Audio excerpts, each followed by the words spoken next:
Thank you for joining us on the Winning at Selling podcast. I'm Bill Hellkamp of Reach Development Systems, and with me is Professor Scott Plum of the Minnesota Sales Institute. Too often, salespeople position their products and services as commodities, leading with price, discounting value, and selling out their reputation. This was all done before the prospect answers one question. The marketplace has changed. Have you? If you are in sales leadership, gather your team around and turn the volume up as Bill and I discuss delivering on the customer experience with our special guest, Joe Pine. That and much, much more on episode 460 of Winning at Selling podcast.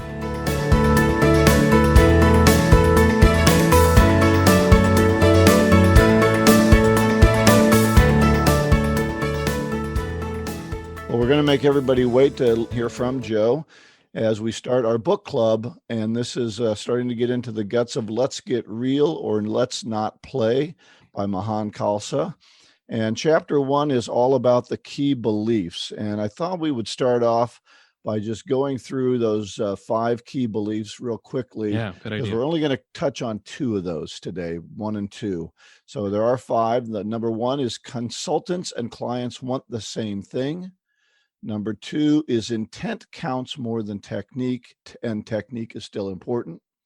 Number 3, solutions have no inherent value. That should be interesting. Number 4, methodology matters, the order model. And number 5, world-class inquiry precedes world-class advocacy. So we learned in the foreword that this is going to be about finding the win-win, right? In selling. Not we're going to win over our customer or they're going to take advantage of us, but that we are going to actually work together well so that we can develop as close to the perfect solution or he calls it the exact solution as we can. Yeah, these first 5 beliefs I think are really important, and it's something that I think we should all read daily. After I read it again, I'm like, wow, this is really strong stuff. And the reason it's so strong is that our beliefs determine our behavior, and our behavior gives us the outcome, gives us the results. But it all starts with what do we believe? And these first 2 key beliefs I think are really important, Bill, and I'm glad that we're spending some time on them, but I'm really also looking forward to the 3, 4, and 5. All right. Well, the first one is consultants and clients want the same thing. And as I said, a solution, what they want is a solution that exactly matches the client needs. And so that's our goal that we're working for. But it was interesting because he talked about something that's worse than a sale is a sale that doesn't meet their needs, and then we have to fix it later. And I've talked about this a lot with clients and values. If you start working with a client that doesn't value what you value, you're going to be in a lot of trouble because you've sold them something and what you value or what you find important, they don't.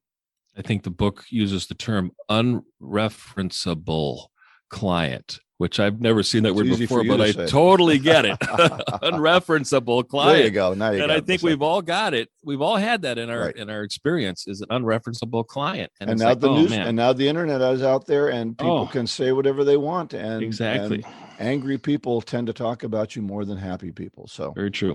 It also started talking about dysfunctional behaviors of consultants and clients. So I'll go over some of what clients call dysfunctional behavior of the consultants. They don't listen, they make assumptions, and they think they know us better than we do. And I know that's been a bugaboo of yours when you go in to fix the problem. Right. If we're assumptive and we don't have all of the information, we create a bigger problem with the solution that we prescribe. All right. Do you have any of the dysfunctions of the client, or I have a list if you want to? No, yeah. Okay. Let's go through that. All right. The clients don't know what they need. We've been in that case before. That's our job, is to help them find it. They can't articulate their needs or issues. So now they don't know what they need, but they don't even know why they need them. They won't give us useful information. They have unrealistic expectations. I find that one a lot. And then they procrastinate and then want the solution all of the sudden. And we can see all of these in an RFP, folks. If you've read an RFP, you can see all of the assumptions that the prospect makes about what solutions they need, and they don't know what they want. They don't know what they need. They really don't understand what the problem is. They don't understand the impact of a prescribed solution, and they create a bigger problem. The prospects create a bigger problem because they think they know what they want, and they really, really don't. And that's why we need to be more assertive with RFPs.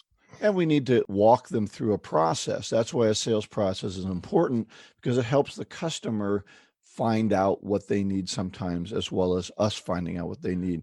So we talked about trust in the forward, how important trust is going to be. And that's the next thing he says. It's part of key belief number 2. Intent counts more than technique, and technique is still important. Well, he starts talking about questioning, and that is my area that I think is most important. To get honest answers, you need to build trust. But to build trust, you have to develop good questions. So it kind of is a catch-22 there. If you don't start off with asking good questions, you won't build trust, and then you won't get the answers that you need. Right, exactly. Because prospects will always answer questions that put them in the best light. They will never put themselves in a situation where they're going to be vulnerable or defensive unless there is trust and established. I was going to say, yep. Yeah. Then they're going to feel comfortable opening up and sharing information. And, back to the previous point is when we're asking questions and we're leading the prospect to uncover and discover the reasons why they want to change and why they want to buy our solution, it makes it easier for them to make it their choice. They discovered it. Right. It's their reason. That's why you have to design your questions. So you start with easier questions first and build that trust through questions that put the client in a good light. One of the things I say is you don't say, tell me all the things you don't like about your current vendor. Instead, tell me all the things you do like about your current vendor, right, and why you're so smart to use them. And then you can start to build that trust. And then later on, they'll tell you what they don't like. Yeah, let them brag about their decision to pick that particular vendor, and then say, if you could change one thing, what would it be? Right. And then it's like you're working the deli counter at Byerly's or King Super, and you say, well, if somebody says, I'd like to have a quarter pound of ham, and well, I suppose I should have some Swiss cheese, and you just keep going on the list on all the things that they'd like to change about their current vendor, because those are the reasons why they want to buy from you. That's why that's so important. So building trust is important, and they referenced Covey's book, The Speed of Trust, which is a good book. And he says, as trust goes up, speed goes up and costs go down. But as trust goes down, the opposite happens. Things bog down and costs start to go up. So you need to build trust. And this is the second one. Says you can build trust by purposely earning it. And you've talked about that a lot, Scott, in talking about the way you answer phones, the way you get back to people, the way that you are committed to meeting a schedule, those sorts of things. Right.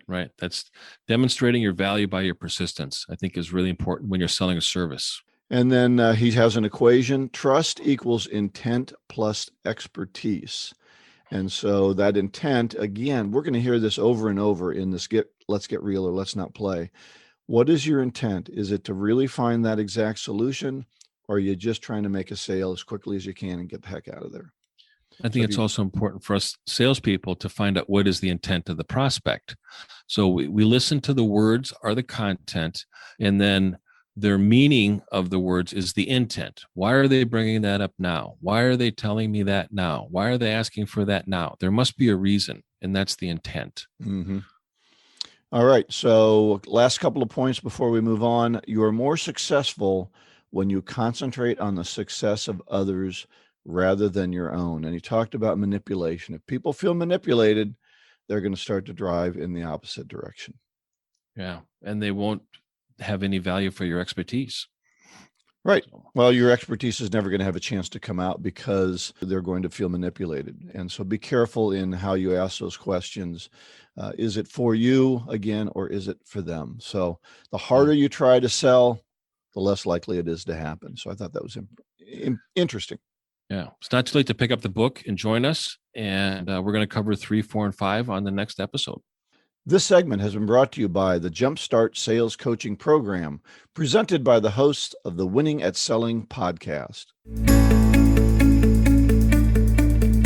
Every professional athlete has a coach, someone to assist and advise. Tiger Woods had 4 swing coaches so that he could stay at the top of his game. What would you like to improve or overcome in the next year? Perhaps as a salesperson, you want to be more productive with your prospecting, overcoming objections, or delivering more effective presentations. As a sales manager, you want to create a spark within your sales team with a new message, a refreshed approach to starting new conversations with prospects, or you are looking for market-ready strategies to increase revenue and shorten the sales cycle with your existing team. or as a business leader, you want to transform the sales culture and your value proposition for the new marketplace. Whatever your reason, this is the perfect time to engage with an experienced sales coach. That is why your hosts of Winning at Selling podcast, Professor Scott Plum and Bill Hellkamp, have developed the Jumpstart Sales Coaching Program. Now you can receive personal coaching from the same sales professionals you enjoy on this podcast. It all starts with a discussion to give us insights into your specific goals, challenges, needs, and motivation. Go to winningatselling.com to contact Bill or Scott about the Jumpstart Sales Coaching Program. Do you believe you deserve better results? Now is the time to invest in yourself, your people, and your customers, and invest in your future.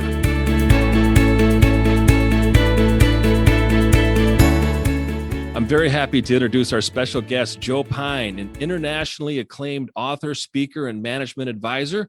Among his many appearances, Joe has spoken at the World Economic Forum in Switzerland, at TED in California, South by Southwest in Austin, Texas, and the Consumer Electronics Show in Las Vegas.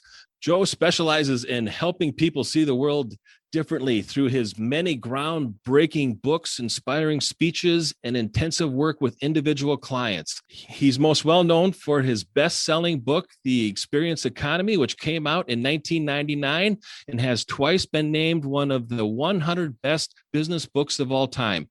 In 2020, The Experience Economy was re-released in hardcover with a new focus on competing for customer time, attention, and money. We are very grateful to welcome the person who jump-started the entire experience movement, Joe Pine. Thanks, Scott. It's a pleasure to be here, and Bill as well. Although I got to say, episode 460, I thought I would have been worth like, 200 or 300 at least. Yeah. Well, we just started working together on episode 400. So you're very close to, you're in the 100s, really. Right. Okay. Right. Yeah, exactly.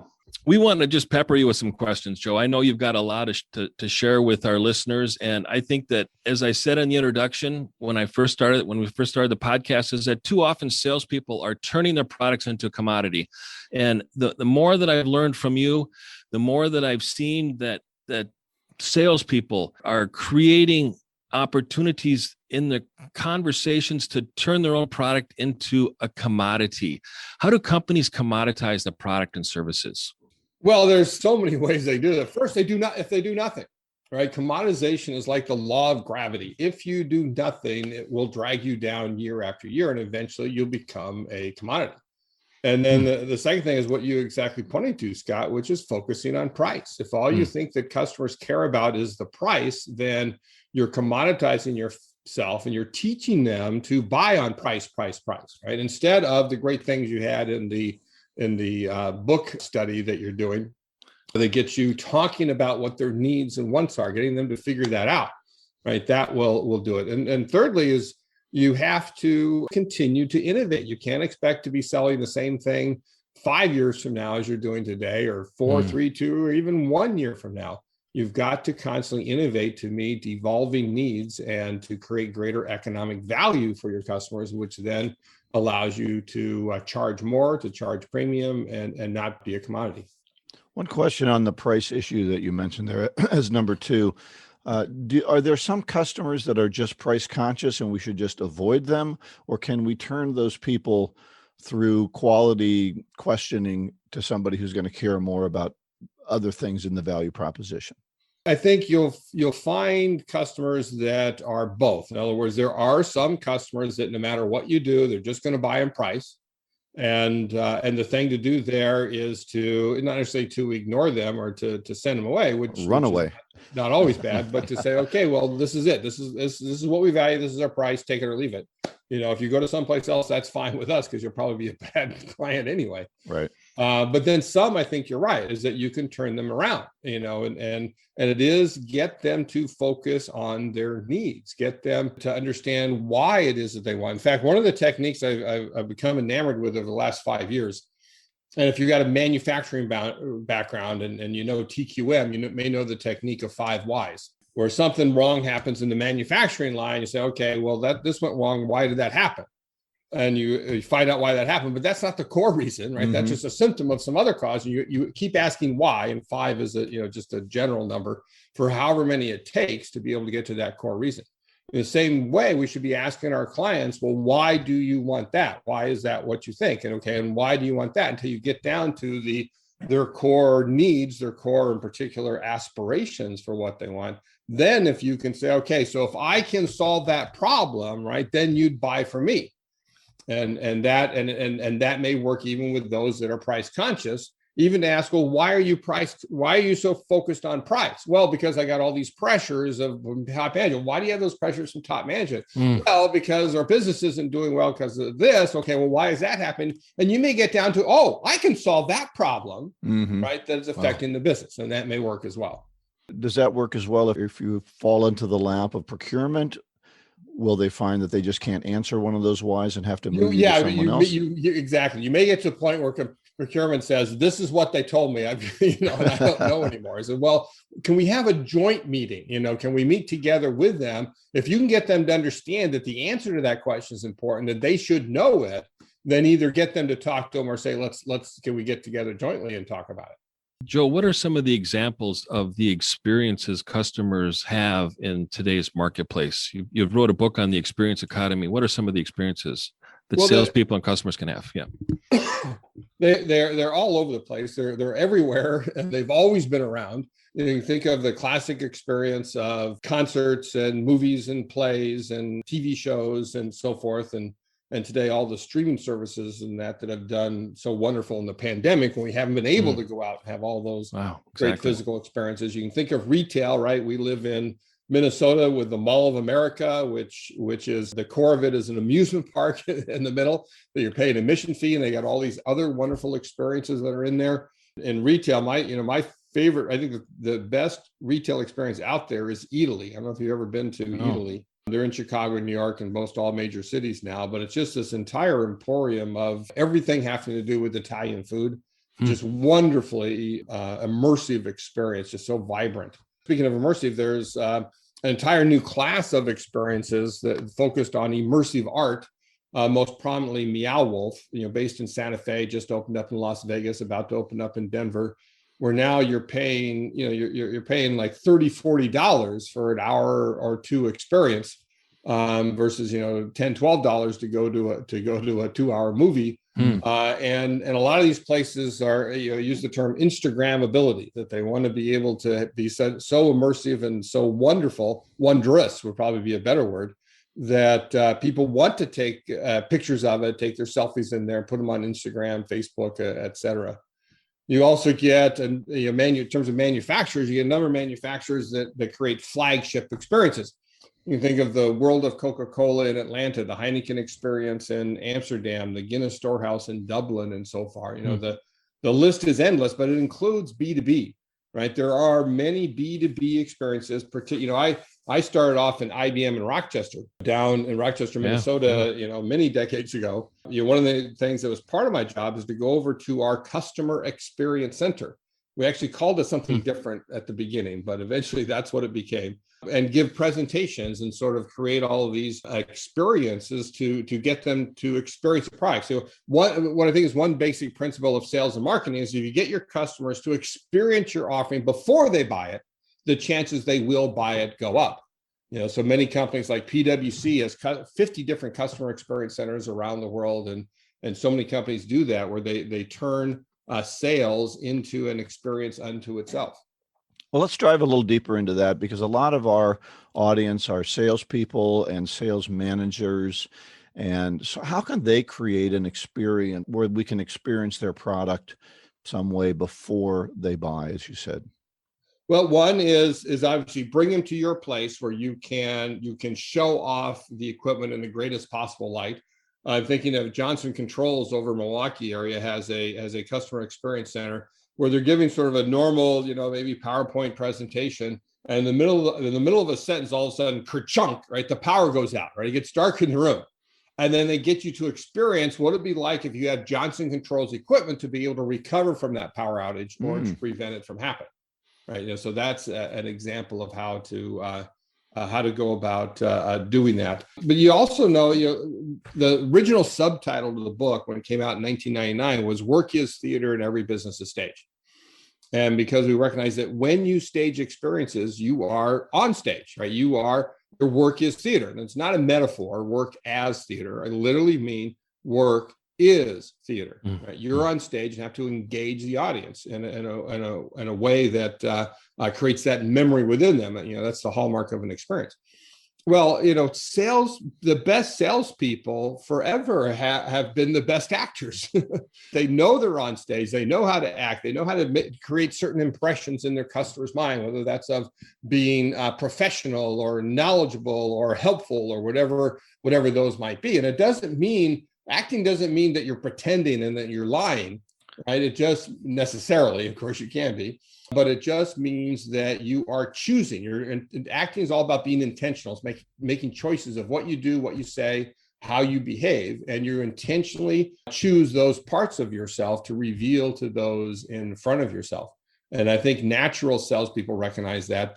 And if you're not a natural salesperson, then take acting lessons. Figure out how to be able to do that. Read acting books. I can give you some recommendations for your book club, maybe for some acting books.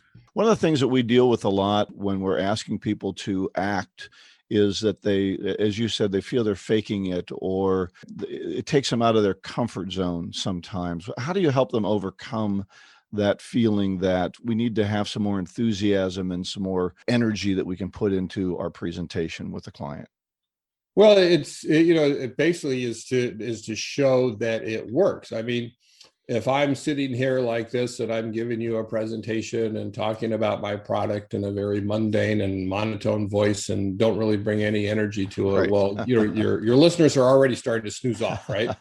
So you're lulling them to sleep. Yeah. That's right. You lull them to sleep, and you can recognize that in their own lives. One of the things I always like doing with business clients is get them to recognize how important experiences are in their own life, and that goes for the acting element of that.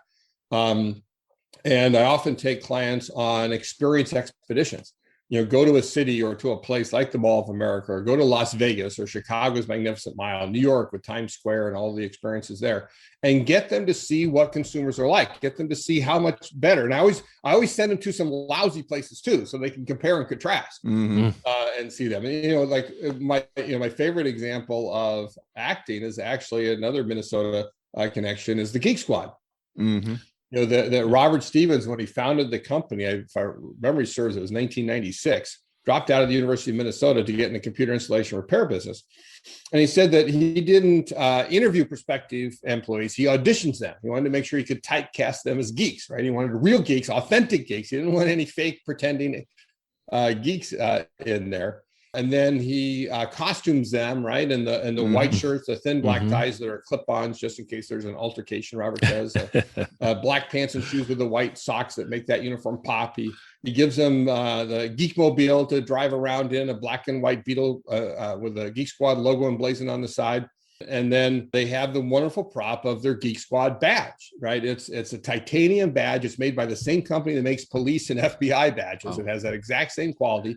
And really get that prop alone, right, gives them that presence. It says, you costume like that, well, you have to be a geek when you look like that. He wants to make sure nobody approaches it sort of like as a gimmick or apologetically, sorry, I look like this. No, you got to be proud of how you look because you are a geek. And that applies to any business.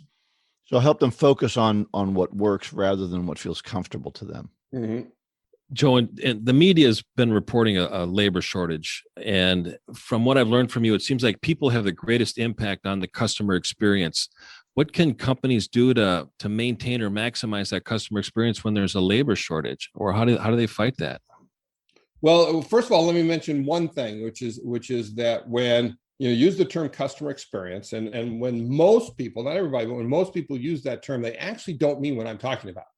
Because customer experience often means let's make things nice and easy and convenient, right? Those are the three terms, or frictionless is another big term that people talk about. But nice is nice, but rarely does it rise to the level of memorability. And if you want to stage and engage in experiences, you do have to engage them inside and create that memory within them. Otherwise, it wasn't a true distinctive experience. And we make things easy. We often routinize things for employees to make it easy to sell or to service them in some way. But that gets in the way of being inherently personal, right? Routinization is like commoditization, and experiences are inherently personal. They actually happen inside of us in reaction to the events that are staged in front of us. And then convenience is the antithesis of what I'm talking about. And convenience means let's spend as little time with customers as possible. When experiences are about getting people to value the time that they spend with you, right? That it's not, nice, easy, convenient is about time well saved, whereas experiences are about time well spent. Right? So would interaction be a key word in that? Yes. Well, the word I like even better is encounter, right? It's not just an interaction, right? Interactions can be mundane, but encounters are memorable. And one sales situation, it's not sort of the professional sales that I think you mostly work with, but if you look at a company like Zappos with its world famous contact center, where they don't measure average handling time. In other words, they don't measure how little time they spend with customers, which is what every other contact center measures, right? Let's be nice, easy, convenient. Let's get in and out. Let's solve this problem. But if not, let's get them off the phone anyway. Mm-hmm. Whereas Zappos says we'll spend as much time as possible, because they recognize even if it's service is actually sales. And if it's a sales situation, then you want to create lifetime customers. And they do that by actually getting their questions answered. The record for a Zappos customer service rep on the phone is actually 10 hours and 43 minutes with one client during one day. Wow. Fascinating. Right? And that I might shoot myself. Shoes for a wedding party, and lifelong customers, tells everybody about it and so forth. Yeah.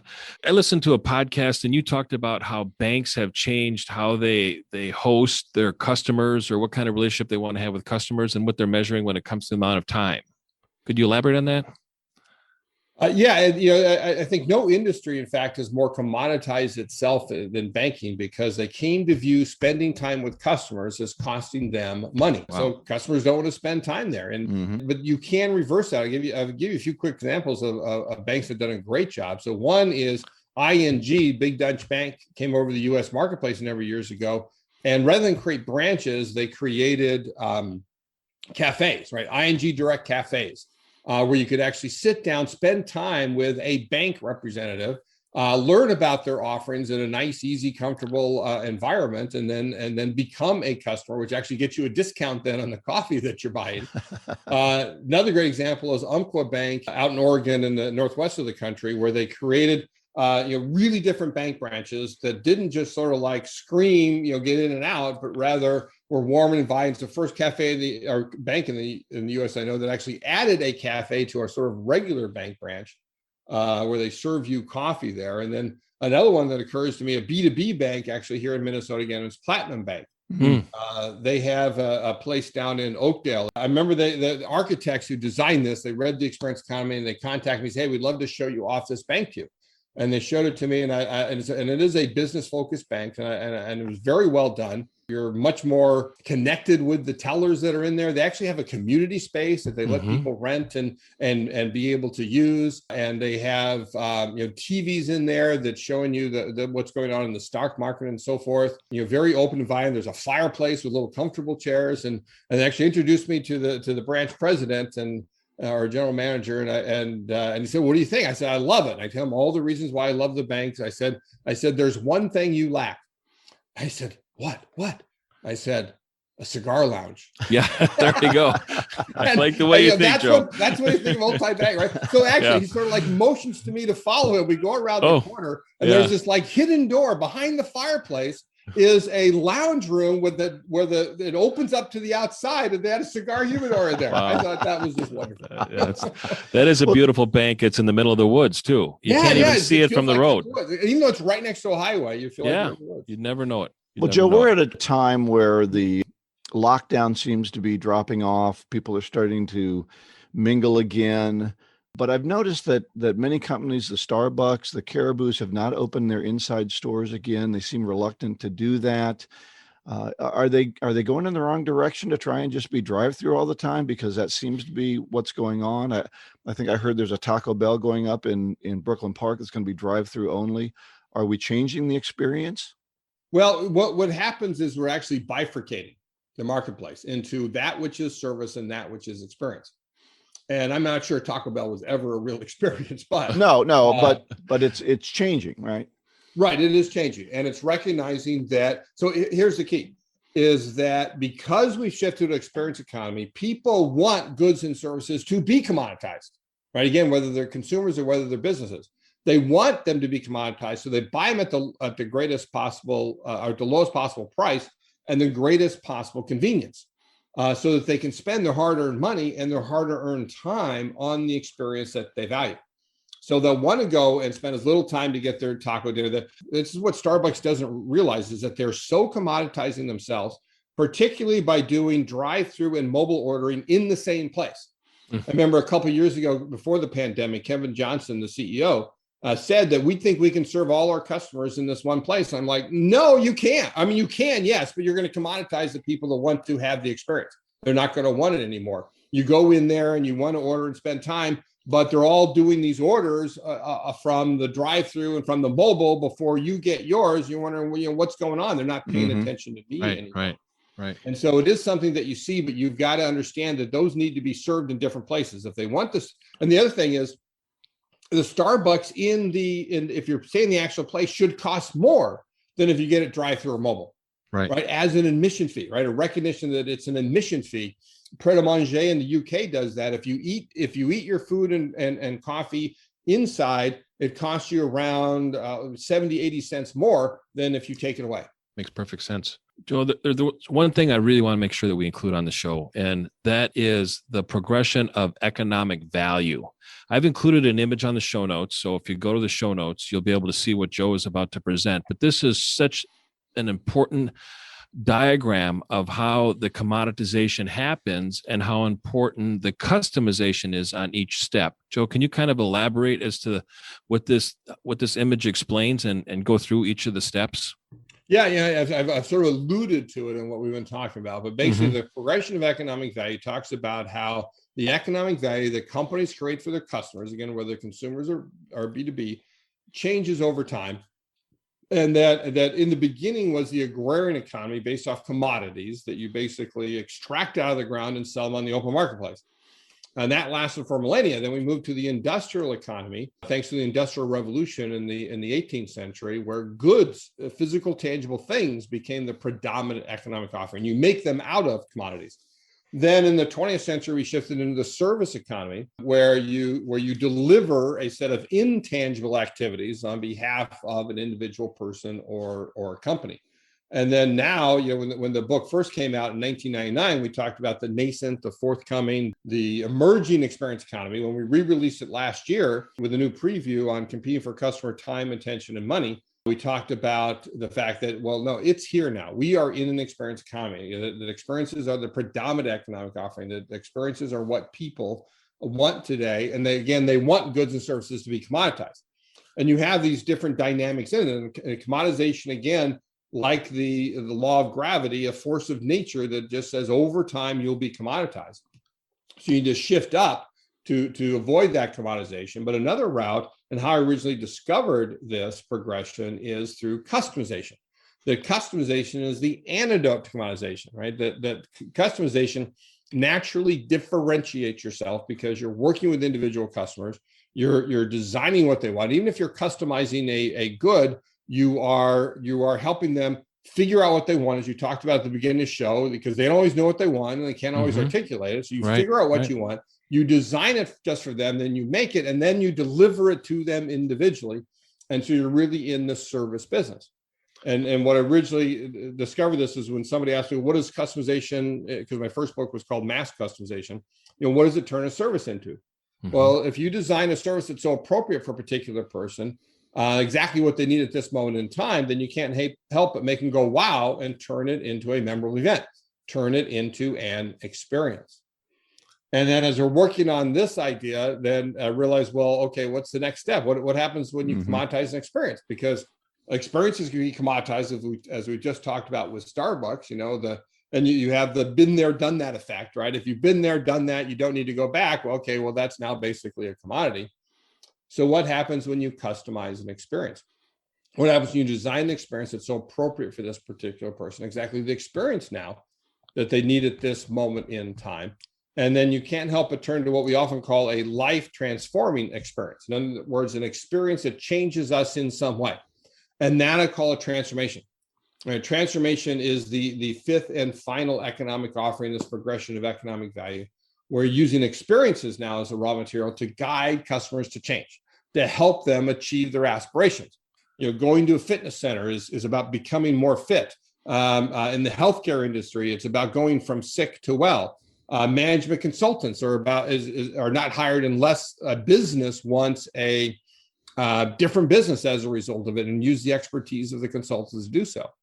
In fact, whenever I talk to B2B audiences, I emphasize transformations, because if you're selling to another business, no business ever wants your offering. In fact, right? It's always a means to an end, right? They don't want what you're selling. They want something else, right? That's their aspiration. That's what I was getting at earlier with the asking 5 whys. Is really that transformational level. Is what do they really want? What is their aspirations for their business, and how can you help them achieve that? If you can sell the ends rather than the means, then you'll gain much more economic value.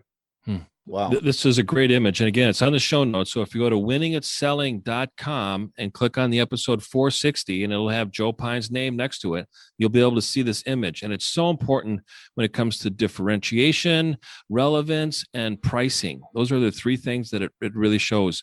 And when you listen to Joe explain it again, as you're looking to it, you're going to be able to see how you step up in each area that Joe talked about. It's so important. Joe, we want to wrap it up, and there's a couple of things that you have coming up here. Can you explain some of the things and ways that people can connect with you? Sure. You can always link in with me. Joe Pine on LinkedIn, easy to find. Twitter at Joe Pine as well. Clubhouse at Joe Pine as well. And then our website is strategichorizons.com. And one of the things we're doing is every August we have a public experience economy expert certification course. So it's a immersion in the experience economy, in that framework that you've got in your show notes, and all the ways of how you go about doing that, including a day on entire day on theater, as well as an entire day on customization. We always do it in August, Minneapolis. We decided still this year that in August we'd do a virtual course. We have a lot of people from around the world. We have over 300 certified experience economy experts in 20 some countries, and so we're still going to do that one in August virtually, the week of August 16th and 20th. But then we decided, in December everything should be set, and we're actually going to go to Atlanta December 6th to 10 and do a public certification course there, and we have private ones as well. And I'll mention, we talked about theater so much too. I'll mention that we also have a frontline video training program called OnStage. It's at onstagetraining.com. And there, it really does teach some principles of theater, shows people how they are on stage, therefore need to act, how to go about doing it. We bring in a little customization aspects too. And one of the things I've been surprised at is a lot of professionals, just as individuals themselves, have taken the course, even though we originally thought it would be for frontline staff at any sort of retail establishment or so forth. But a lot of professionals have gained value out of it as well. Great. We'll have both of those links in the show notes at winningatselling.com. You'll be able to click directly to both of those, the workshop and the on-stage training programs. Oh, wonderful, Joe. Thank you. I really picked up on customization is the antidote to commoditization. So thank you for those great ideas. Wow. Thanks for being with us. My pleasure. Thank you, Bill and Scott. This segment of Winning at Selling podcast is brought to you by The Art of Prospecting, your guide to getting in the door, by Steve Kloida. Steve Kloida was known internationally for increasing salespeople's ability to make solid appointments with qualified prospects. You too can learn this essential skill by ordering a copy of his superb book, The Art of Prospecting, your guide to getting in the door. In this book, Steve shares the top strategies and tactics he has developed, implemented, and personally tested with more than 1 million sales and prospecting calls. You can get his book on the website, theprospectingexpert.com. In addition, check out his other great online resources. Instant Sales Coaching, which will guide you through 5 online success modules. a guided prospecting process entitled Call Reluctance Transformer, and the Magnetic Selling Strategies Workbook, a detailed step-by-step guide to increasing your sales. Get any of these valuable resources at theprospectingexpert.com. So we'll wrap up today with our golden nugget and some other information for you. My golden nugget is the more advocates you have, the fewer ads you have to buy. That's by Dharmesh Shah. And what that says to me is, it really talks about the experience that Joe was talking about. If people really love what you're doing and they're your advocate, you don't have to go out and do advertising. They're going to be pushing people to your door, and you just continue to do well with them. So the more advocates you have, the fewer ads you have to buy. It seems like the opposite is also true. And I always believe that training and development is a lot cheaper than fixing the problem after the impact. So investing in training and development is a lower expense than having to fix a problem after the impact. So that's like great quote. It's like the VP who said to the training manager, what if we train them all and they leave? Yeah. And the training manager says, well, what if we don't train them and they stay? So that's always worse, right? Exactly. Exactly. Right.